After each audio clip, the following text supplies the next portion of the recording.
4 years ago, the Tree of Life Synagogue in Pittsburgh was attacked, and 11 of its members were murdered. In January, members of a Colleyville synagogue were held hostage. Thankfully, none of the hostages were killed or even seriously injured. And over the past several weeks, Kanye West has been spewing hatred towards Jews and Judaism to his 30-some-odd million followers. And while the motivations for each of these attacks, let's be clear, words can be just as dangerous as bullets and guns. The motivations might be slightly different. They are connected by the thick thread of anti-Semitism. And so this evening, I wish to reflect on this rising tide of anti-Semitism and our response, or better yet, our responses to it. First of all, let me state this sad but obvious truth. Anti-Semitism is never going away.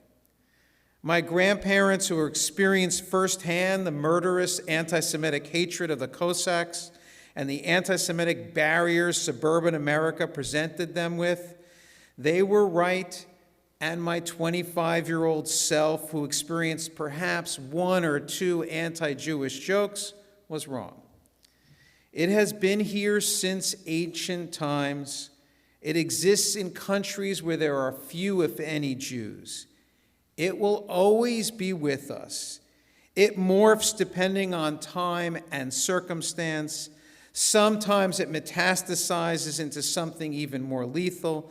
Yet each passing century has demonstrated that anti-Semitism remains stubborn and enduring.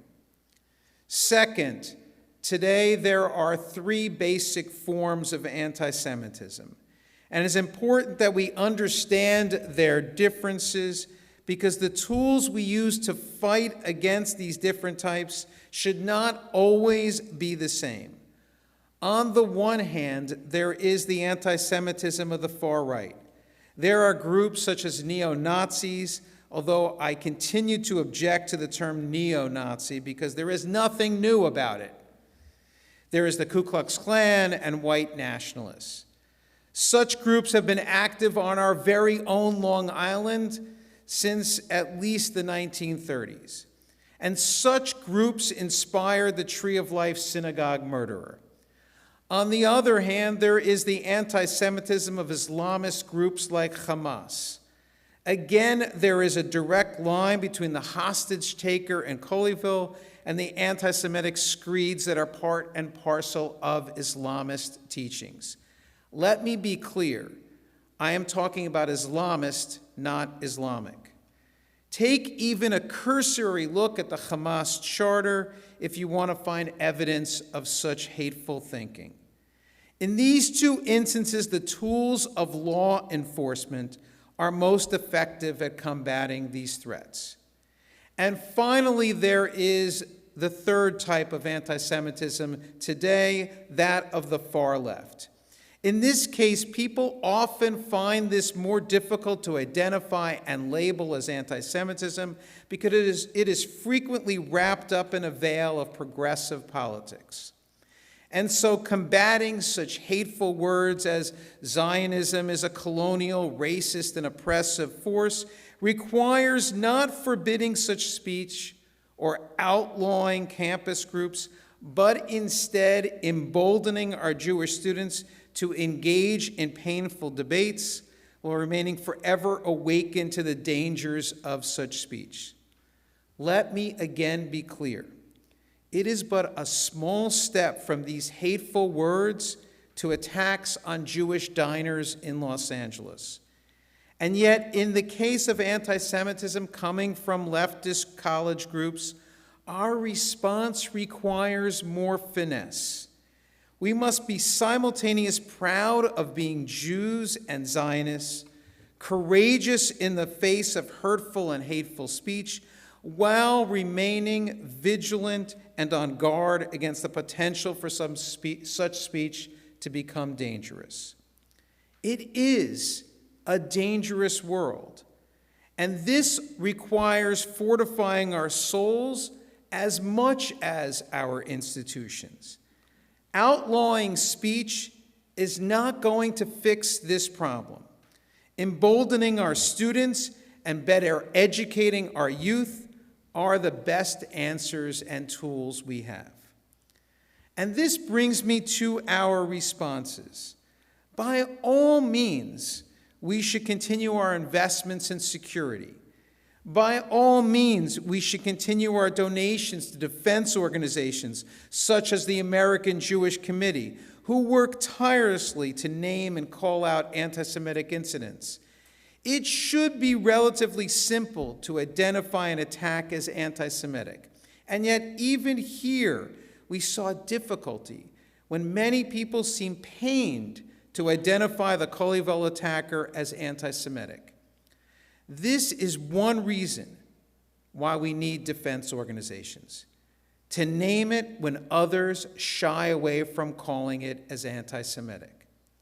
We also need them to identify anti-Semitic groups and, most importantly, to name anti-Semitic speech. Here we tend to trip up over ourselves. Calling out anti-Semitic speech too often becomes wrapped up in our own political leanings. We hesitate to criticize when such speech comes from our own political corner. We privately worry about helping defeat someone who we might otherwise support, and so we turn away from the problem. It should be the exact opposite. If we are Democrats, then we have an added responsibility to criticize and shine a light on Democrats who speak with anti-Semitic tropes. If we are Republicans, then we have an equal obligation to name and castigate Republicans who invoke anti-Jewish hatreds. Let us not excuse the anti-Semitism that comes from our own political camp, or perhaps even worse, exaggerate the anti-Semitism that comes from our political opponents. An opponent's anti-Semitism should never be used for political gain. Instead, it must be called out, it must be named first and foremost from our own political camp. Back to Kanye, for whom I hesitate to provide any oxygen. It is worrisome that he can reach millions of people with the ease of typing out letters on an iPhone. And yet this week also provided an encouraging sign. Look at Adidas' decision.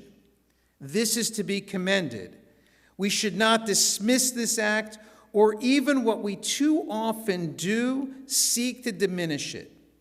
It is evidence that Holocaust education works, that the conferences we organize about the dangers of anti-Semitism can offer positive results, that our investments in museums and curricula, and perhaps even the groundbreaking rapprochement between Germany and Israel, brokered by Ben-Gurion back in the 1950s, and especially the repentance that many German youth express now, can have lasting and important results.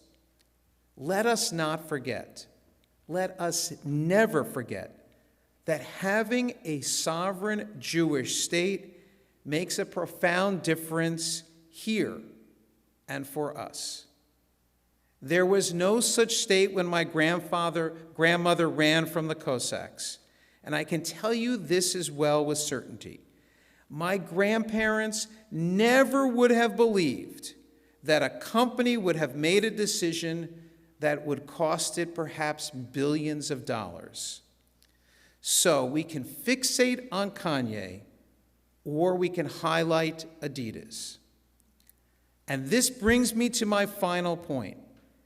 In this place, when I talk about contemporary events, I am always thinking about our souls.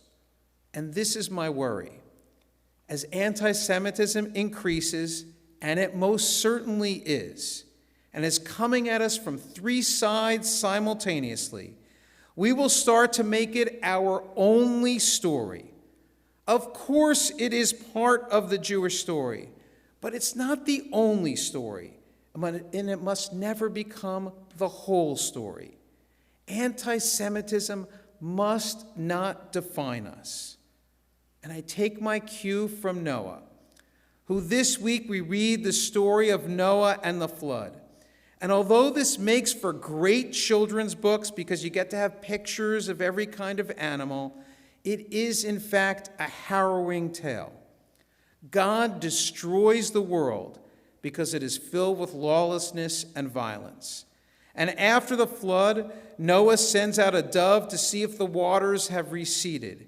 And it returns with that familiar sign of peace, an olive branch in its mouth. Noah then emerges from the ark.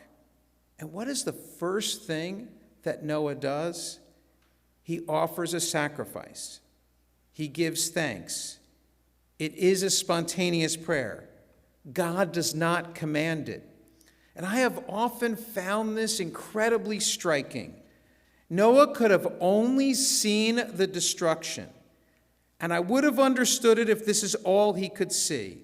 Nearly everyone he ever knew, and certainly most of everything that ever lived, except for pairs of animals and his family, were gone. We could have forgiven him if he could only see what he had lost. But instead, he sees the receding waters and the dry land, and he sees the rainbow.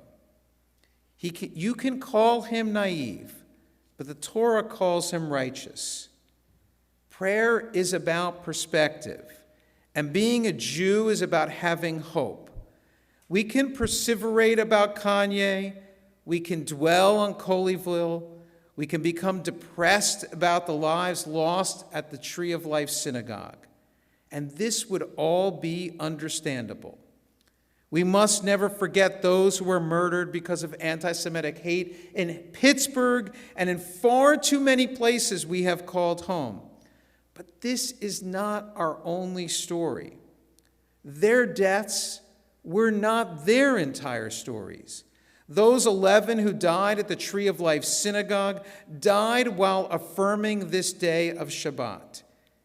And Shabbat is about restoring hope. It is about saying this week can be different, and creation can be renewed, and the world can be remade. So let us be courageous. Let us remain proud of our Jewish identities and bold about our Jewish faith. Let us never shy away from calling out anti-Semitic hate. Let us not allow anti-Semites to define who we are or what we are to become. There always remains the possibility that we can make this world into the beautiful while broken place that Noah saw when he emerged from the ark. That is what being a Jew means first and foremost. It is about perspective. Never lose hope. Tomorrow can be made better.